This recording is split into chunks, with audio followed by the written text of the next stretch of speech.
Soon as this is going over here on YouTube, we're ready to rock, brother. Sounds like a plan.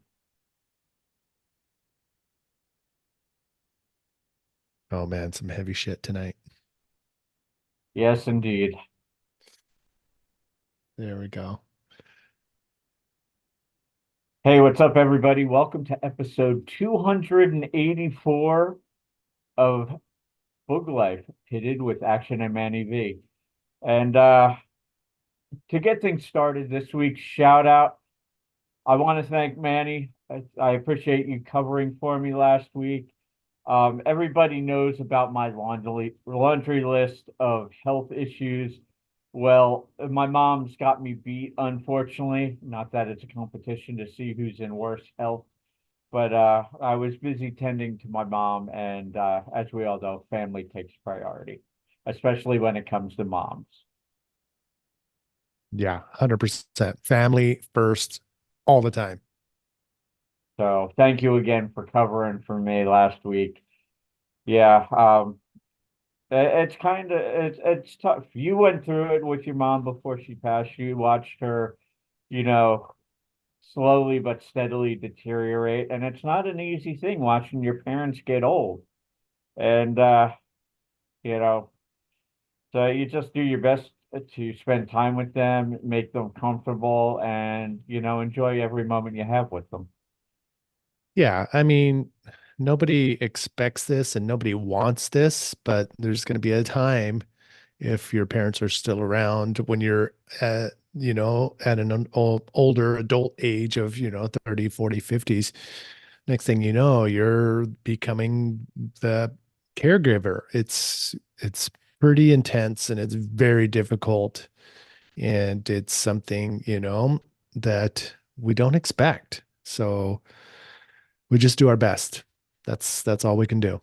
Yeah, and a lot of people think that I bounced out of San Diego and moved back to North Carolina solely because of my health issues. But my mom's state of health was a very big contributing factor to that decision as well. And, like I've said in the past, it really wasn't much of a decision. Once the idea was put in front of me, it didn't take long for me to make up my mind, act on it, and, 2 week turnaround from, hey, I'm living in San Diego working at Custom X to, wow, I'm back in North Carolina for the first time in 18 years. Yeah, yeah, good call. But yeah, that's my shout out. Thanks, brother. I appreciate you looking out for me always. Oh yeah, that was no problem. Shout out for me is, I didn't have one prepared, but after today's research online on what's happening in the news,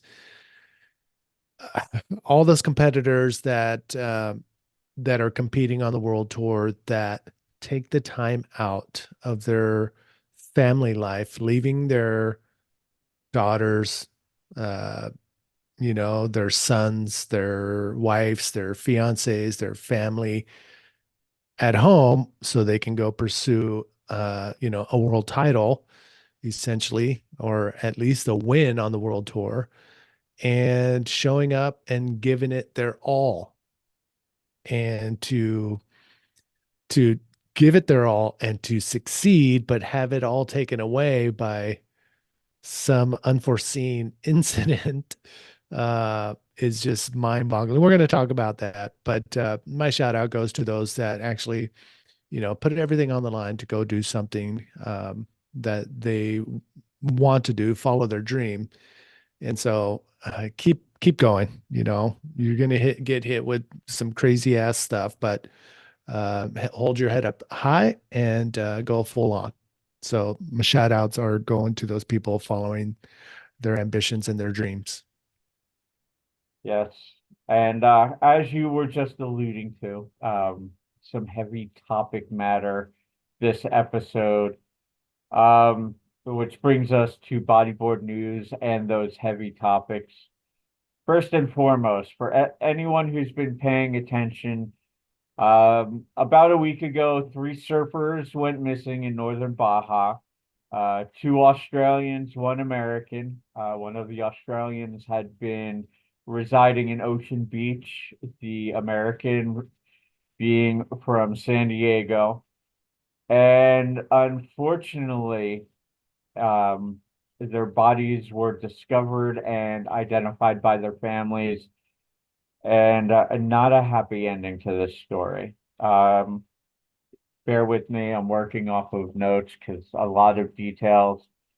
Um, the surfers that went missing were Australian brothers Jack and Caleb Robinson, and the San Diego surfer was Jack Rode. And they had gone down to the southern portion of Ensenada looking for waves, camping out, and unfortunately, um, they were murdered for their truck tires. The truck was found burnt out, and their bodies were found. They had been shot in the head and dumped into a 50-foot well that was covered over with plywood.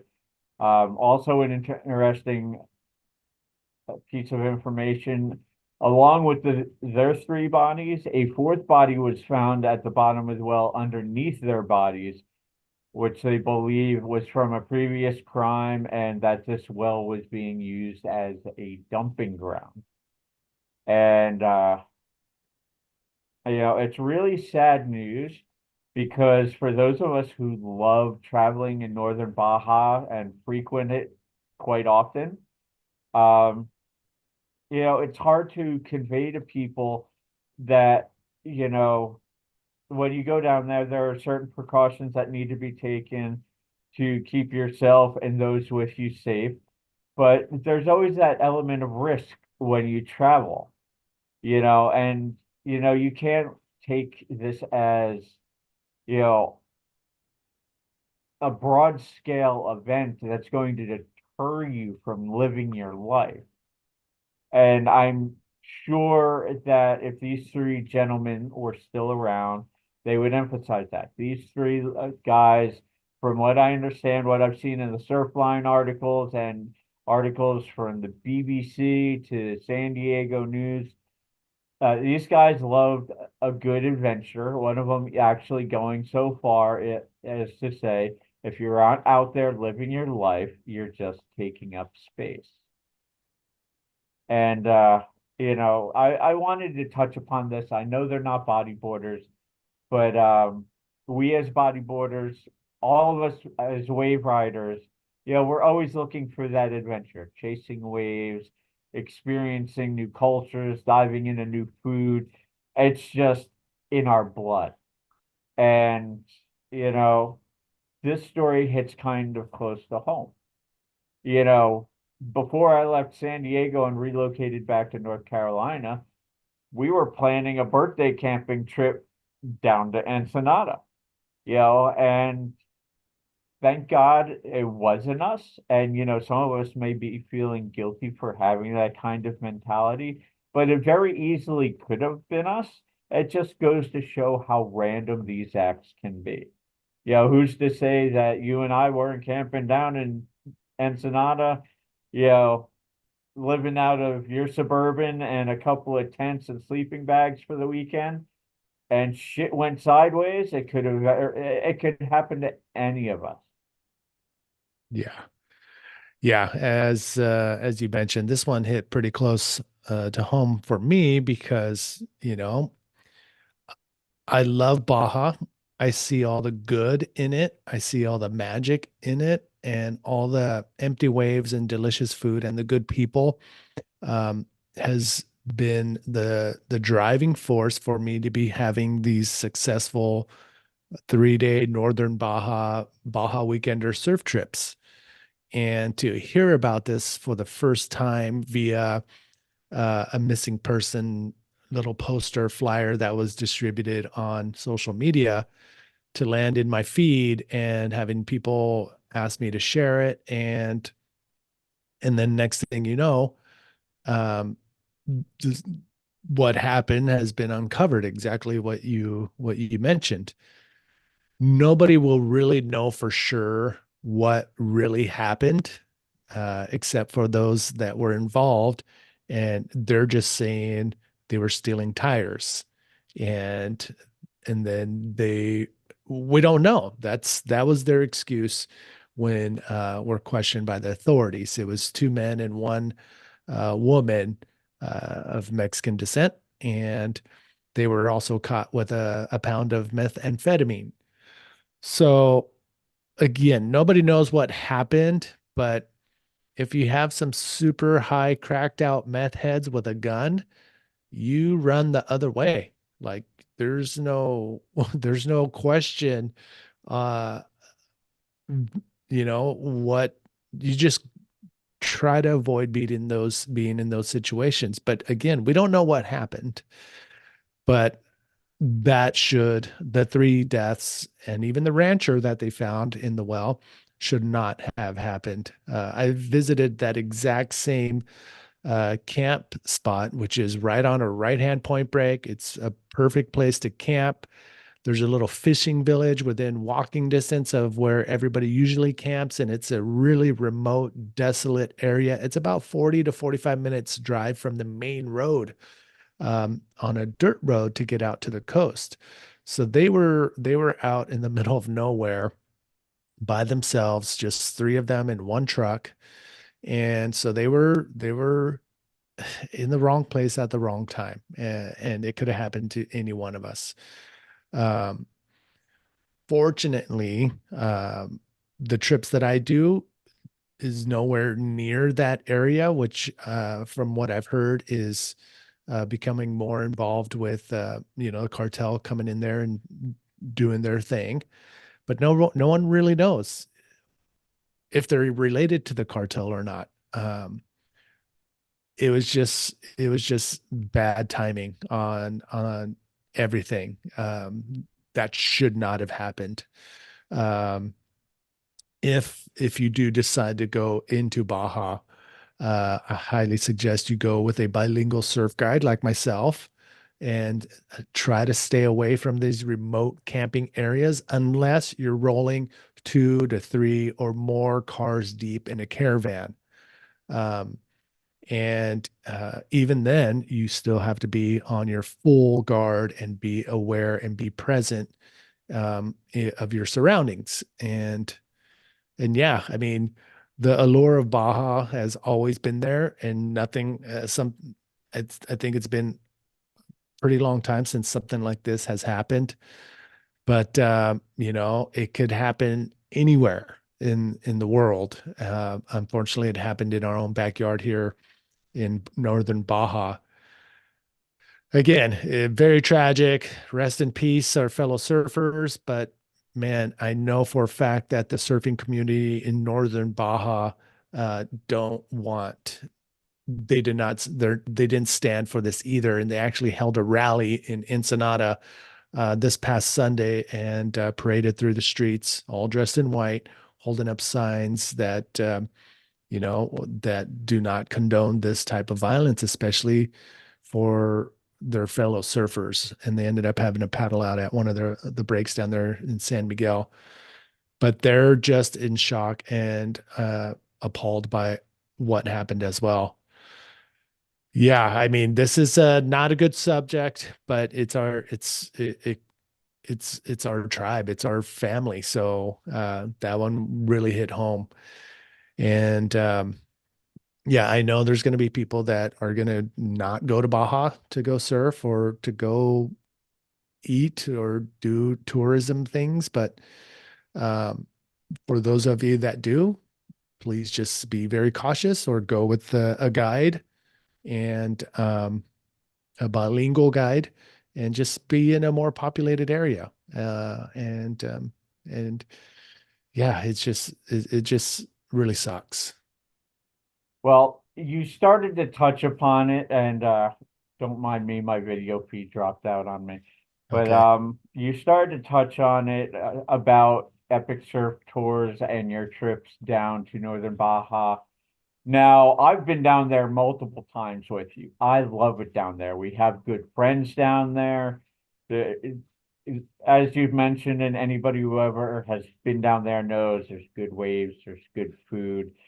But what safety precautions do you take with your epic surf tourist trips that you can convey to people watching this to let them understand that there are certain things you can do to, you know, help minimize the possibility of something like this happening? Well, I mean, first and foremost, if you go into any country, whether it's Baja or if you're traveling abroad, make sure you have your the information of your the itinerary and any phone numbers, any locations that you know for sure you'll be at, and pass that on to your friends and family back home. That way, they'll have if they need to get a hold of you, they'll have an idea where you're at. They and vice versa, have your list on you too if you need to call back to the US. Another thing is when you leave the US, there is a website where you can where you can fill out an online form and just let the US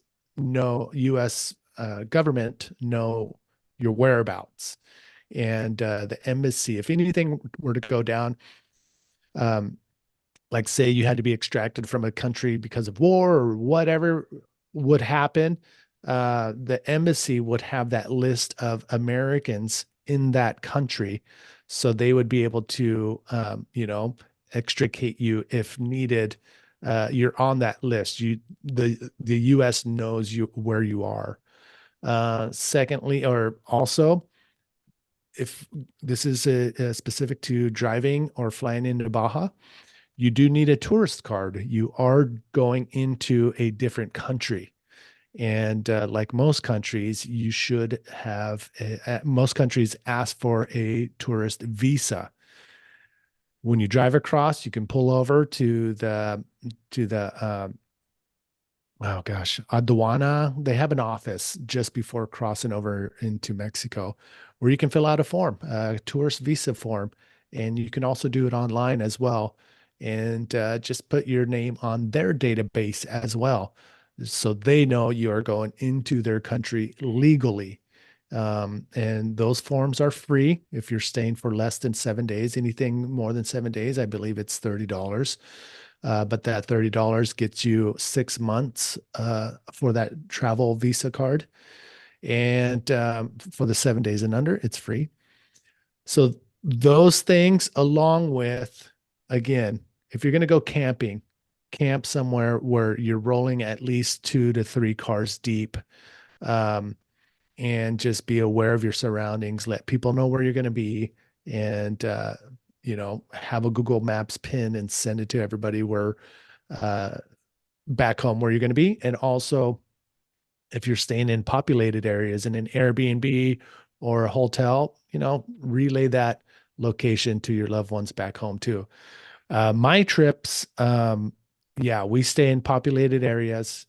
We stay off the roads during the night unless we're coming home from dinner, and don't we don't go where we don't need to be, and so yeah, and having somebody bilingual is a huge piece of that pie as well. And yeah, and that's it. If you go with somebody like myself, I mean, I've been going down to Baja since was pretty much since I was born. I have a family down there, but I've been going down there for waves since I was 16. I'm 52 now, so that's over 35 years, 36 years of experience that your local guide, for example, should have in their back pocket to avoid those places you don't need to be, to talk their way out of any situation in the local language.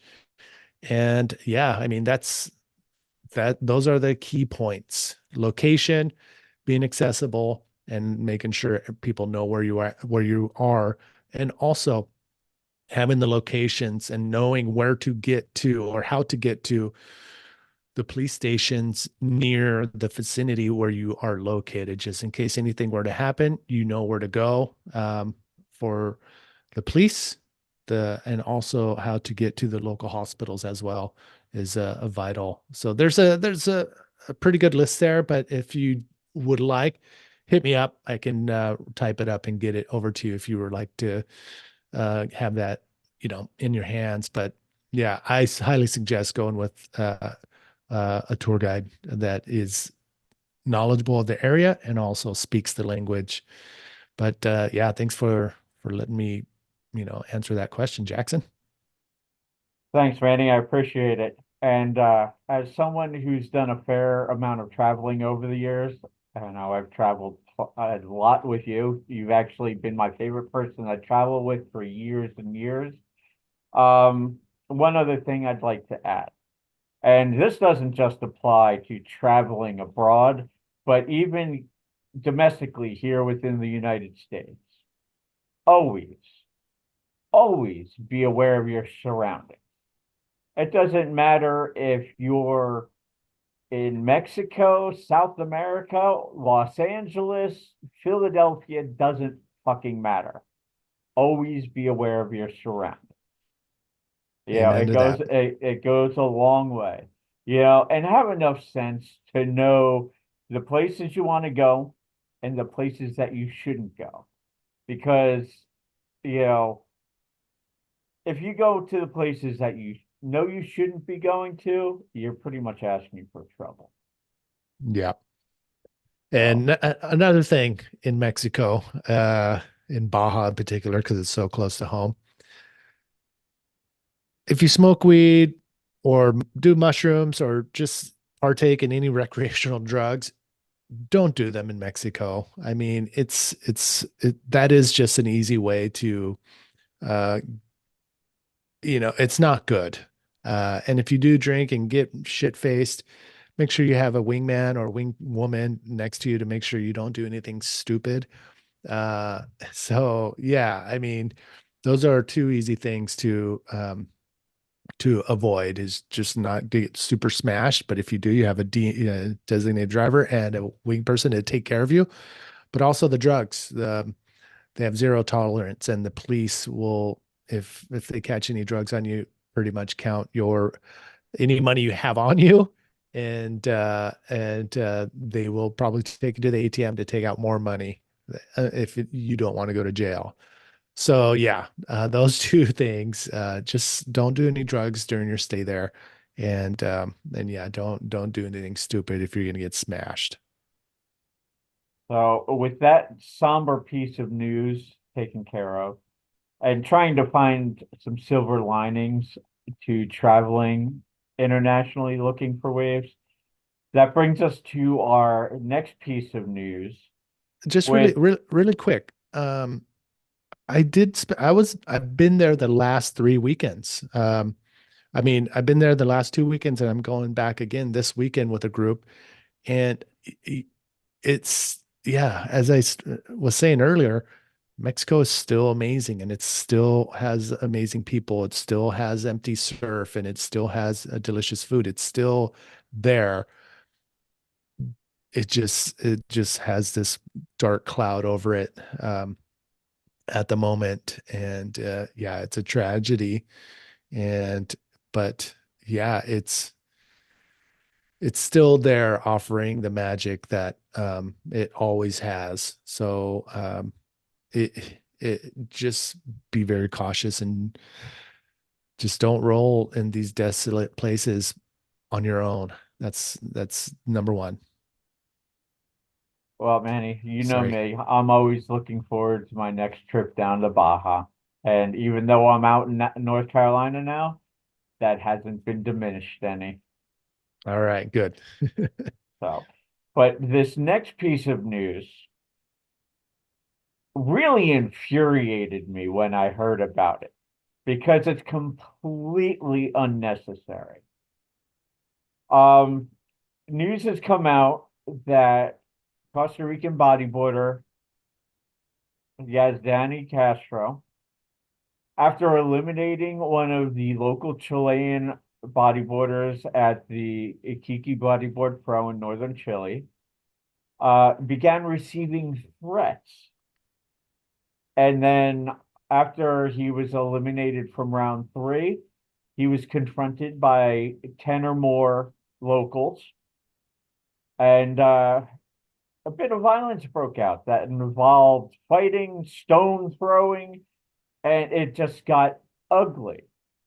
And you and I have both been to Chile and worked events in northern Chile, and we know how passionate the bodyboarding community is there. We know how talented the bodyboarding community is there, but there is zero room anywhere at any world tour event or any bodyboarding community for violence against competitors.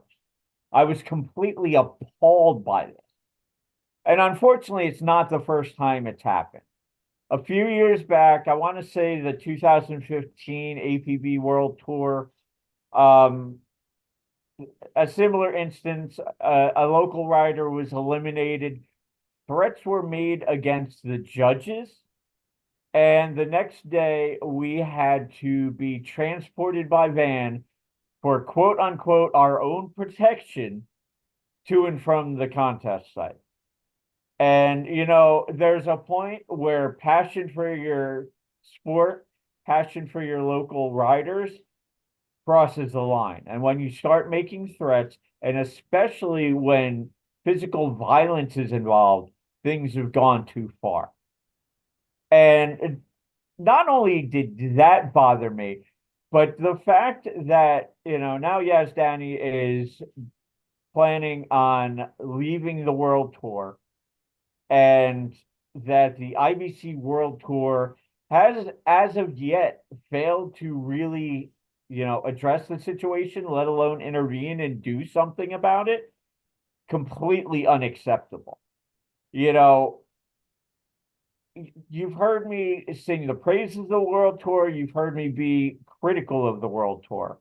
But at this point, with marquee locations not on the tour schedule, overinflated egos and personal agendas, undermining the integrity of the tour, and now failing to protect its competitors from violence, I have zero faith in the product the IBC World Tour is putting out. And I hope to God no other competitors have to deal with this threat of violence. Definitely uncalled for. And I agree with you 100%. I still am in shock that it happened again. And to have somebody take out a local hero and then get assaulted for doing so, and having the organization and the sanctioning body of the IBC not do anything because they don't want to escalate anything is uh, mind blowing. I just can't. I reached out to Begonia. I'm like, Begonia, what is happening? Everything looks good in black in color on the screen, but what's happening behind the scenes? What happened to Yazdani? Can you pass me Danny Hernandez information? And she has yet to do that. Um, Luckily, Arturo Soto, who is the organizer for the Antofagasta event, which is an amazing event, um, and but he commented that there will be some consequences for those that were involved, but they're going to go by the rule book of the IBC, which I unfortunately I haven't read it, but there has to be some consequences for those that were involved with this. I don't know what that means. I don't know if they're sanctioning or putting any kind of sanctions against the athlete that those that caused yes, Danny any harm. Uh, How I mean, I don't know the name of the Figueroa, I believe the local Iquique kid. Um, is he going to get sanctioned? Was he part of the assault, or will he get sanctioned and wasn't part of the assault, even though the people assaulting Yazdani were um, were assaulting Yazdani because he knocked out Figueroa? I would love to know what they are going to do, if anything, because if they don't do anything, I'm right there with you. Why support a world tour where they can't even protect their own athletes in these foreign countries? Yes, Danny, I've met him before. He is one of the most down to earth, very humble bodybuilders. Of course, he's from Costa Rica. He has that Pura Vida vibe, but to be assaulted by 10 or more local bodybuilders or local that are just angry because he was able to knock out one of their own is I can't believe that, it's just mind-boggling. But it's up to the IBC. I mean, they stole his gear, so he could not compete anymore. Like when I reached out to Yazdani, number one, he didn't want to be involved with it anymore. I asked him to come on the show and talk. He says, "No, you know what? I'm in Santiago Airport. I'm heading home. I have no gear. I don't want anything to do with it. I'm over it." And as you mentioned, the world tour just lost a very, very good, down to earth bodyboarder because he was not protected by them. Like, I get it. Like, I would probably be doing the same. Well, you and I have both worked events in Akike. Akike is an amazing place, that I have always spoken very highly of. I've highly recommended it to people, that they go there for a visit, whether it's to experience the culture, the assortment of waves there. But something like this, in this case, if it were, if I had to say, I would pull sanctioning for this event. It would not be allowed on the tour schedule next year. If your bodyboarding community is going to behave this way, your bodyboarding community is going to lose the event. And for me, it's plain and simple. You know, I would pull Ikike's card for the world tour for next year. And that would be the sanction. You lose your event for next year because this, and like I said, this is completely unacceptable. You know, I mean, if they do that, then they're going to come after Arturo Soto because he's involved. He's in the back pocket of Danny Hernandez and the other people involved with the world tour. So I don't see that happening because of the safety of one of their own, one of the Rat Pack's own. So I don't see that happening. If anything, they'll come up with an excuse not to go back there next year if they don't want to go back there because of this.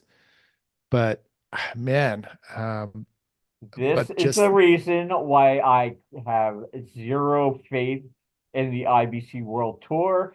And this is why in previous episodes I have called for a coup d'etat because for me, the IBC World Tour at this point gets a vote of no confidence. And I hate to sound off this way because I've always been a huge supporter of the World Tour when the tour was fending off detractors left and right.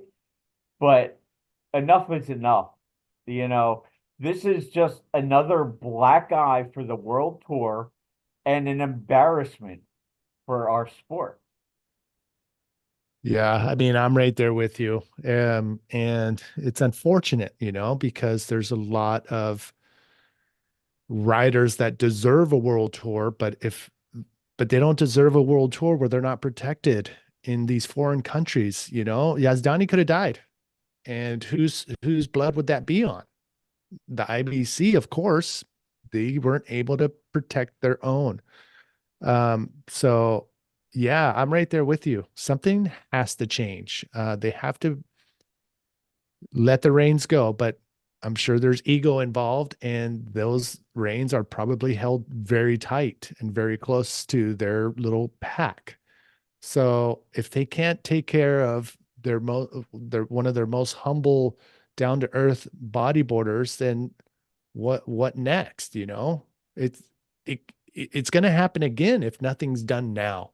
Like I said earlier in this segment, the egos and personal agendas are undermining the integrity of this world tour. And now those egos and agendas are potentially putting competitors at risk, Yeah. and where does it end? Because, this time it's like, hey, a group of 10 assaulted somebody and stole their gear, like you just alluded to. What happens if a rider gets killed? You know, that's blood on the IBC's hands. It's also on the hands of the organizers, the board of directors, you know, and who's going to step up and take accountability for that? That's where we are. I mean, well, we're gonna have to wait and see. I mean, unless we all stand up and everybody say, "Hey, those of you in charge, what are you going to do?" And if you knew you were going into a city where there's a potential of something like this happening, which Arturo Soto, I'm sure, is probably aware of, then what are you going to do to protect the riders before even arriving and during the event? Obviously, they haven't done anything because Yazdani is on a plane back home um, Yeah, and that's for truly doing nothing. unfortunate. That's truly unfortunate. Yeah. I, And obviously, my World Tour commentary days are behind me. I have no say in the World Tour whatsoever. But for anybody in the bodyboarding world who follows the World Tour and supports, competitive bodyboarding, if they're like me, right now, they need to be absolutely fucking furious. And that's where I'm at right now. yeah, yeah, I'm right And there with I and you. I'm sorry if I'm coming off as excessively negative and critical, but it almost feels past due at this point. Like things have digressed to such a point that stuff like this is going on the world tour now. That's not good for our sport. It's not good for the competitors. It reflects badly on all of us.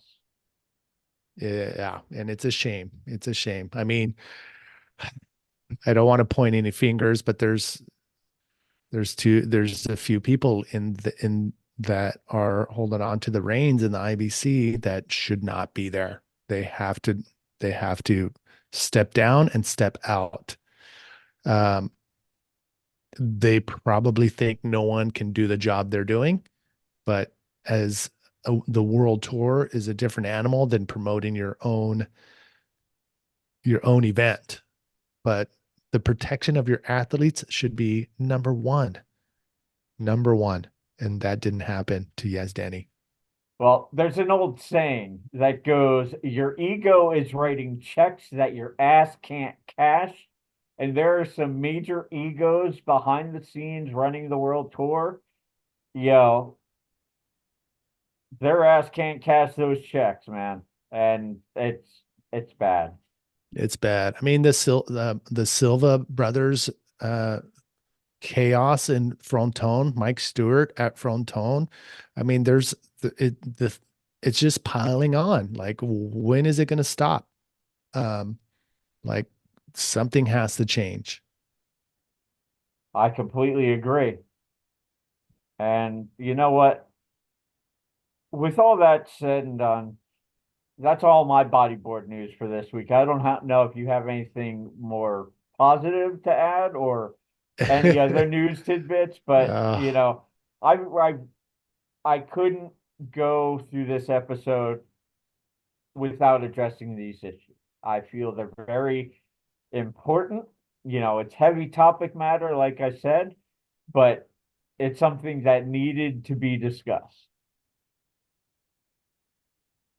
yeah, yeah, it's unfortunate. I mean, Akika is a beautiful town, and I know there's good people there, but what happened there to Yazdani is unacceptable. Absolutely unacceptable. It's not worth it. He was there to compete, and he competed, and he got punished for it. That is that is, that why compete? Completely 100% unacceptable. Yeah, so our hearts are with you, yes, Danny. Go back to your family, enjoy the time with them, and we hope to see you at hopefully specialty events will come come into play where they are not part of the IBC tour, and gives these kind of riders an opportunity to show their talents on the world stage. Because right now the IBC is taking that away from yes, Danny and a lot of people. All I can really offer up as advice to Yazdani is as frustrated and dejected as you may feel right now, don't let it deter you. Keep pushing forward.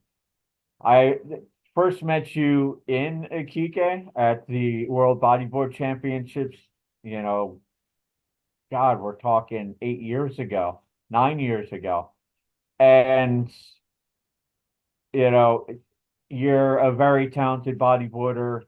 I'd love to see you continue to compete and pursue what you've been doing. Don't let anybody deter you from doing that. Yeah, yeah. I'll reach out to him again in a probably in a couple days just to make sure he's home okay, and relay that message to All right. So unless you've got any news, I'm ready to get into the video of the week. him. Yeah. I do want to mention there's only a few spots, maybe two spots left for the Cabo Freak Fest with Jacob Romero. It did fill up pretty quick in the last week and a half. But I'm reaching out to Jimmy Hutaff, fellow Maui rider of Jacob Romero, to come join us. So, well, if he does come up, you're going to have the legend himself, the wizard, Jimmy Hutaff, and Jacob Romero, both from Maui, both capable of just blowing your mind on what they can do on waves, and it'll be very fun to watch in Cabo. So, Cabo Freak Fest, three or two spots are remaining. So check it out, August 18th to the 25th, and guaranteed a good time. All inclusive trip. Just show up and everything else is taken care of.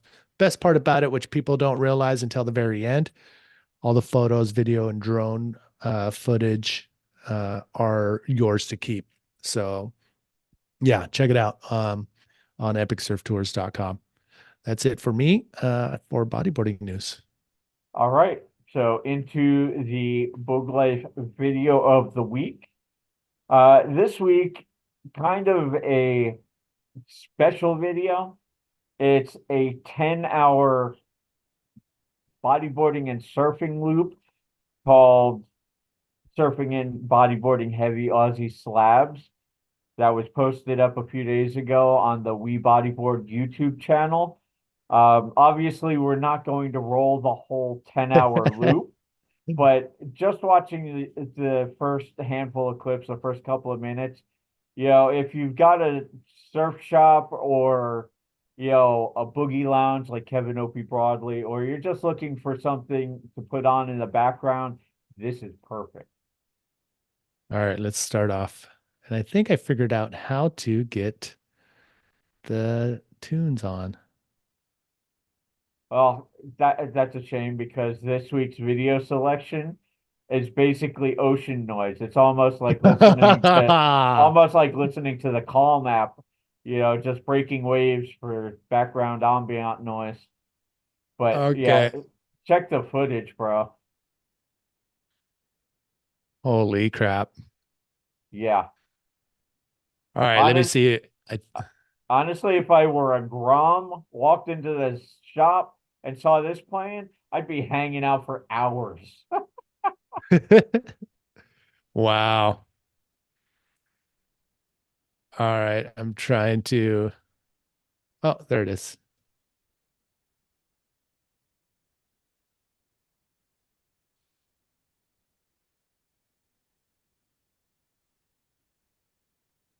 Yeah, and as most of us know, Australia has no shortage of heavy, slabby waves to chase Oh, after. I love that the surfers are getting towed in and the bodyboarders are just dropping straight in. Scooping in, looking for some barrel time. Yep. Gotta love it, bro. Oh, oh, jeez. All right. I'm trying to, there we go.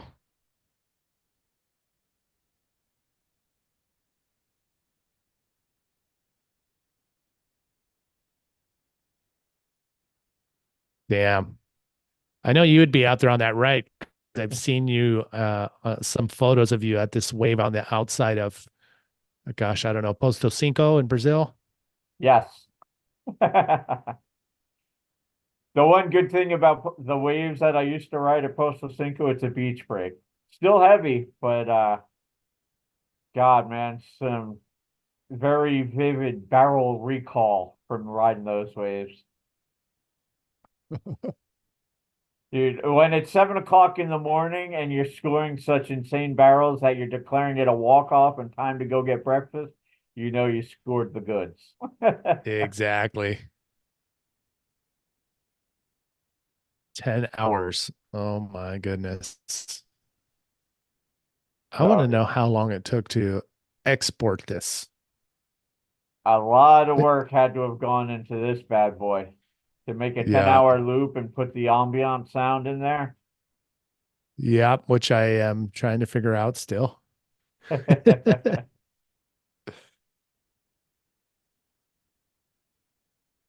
I'm looking down at the comments on, oh my God, look at that. Holy, oh my gosh. I do see something down here from Jeremy Harris. Mike Stewart and Tanner are in Australia for a next gen junior contest in Newcastle this weekend. So that's cool. I mean, that's what I mean. You're going to have these talents that are not going to be part of the world tour. Like, why isn't Tanner in Iquique? Yeah, Tanner's the defending men's world champion and decided to take the Europe from the world tour. Yeah. Yeah, I wouldn't be surprised if you start seeing more guys doing that, just doing these specialty events like Tand or, the Shark Island Challenge. And it just, I don't know. There's got to be a better way of declaring world champions than dealing with the IBC World Tour at this point. Yeah. I mean, that's the problem is they have these, they know that they have that in their hands. So, gosh, I don't want to keep talking about it. I just want to watch this a bodyboarder on this Oh, oh my gosh. All right. I'm gonna cut and paste that link and put it into the YouTube chat box. And this would be great to have, as you mentioned, as a background in a surf shop or a bodyboard shop.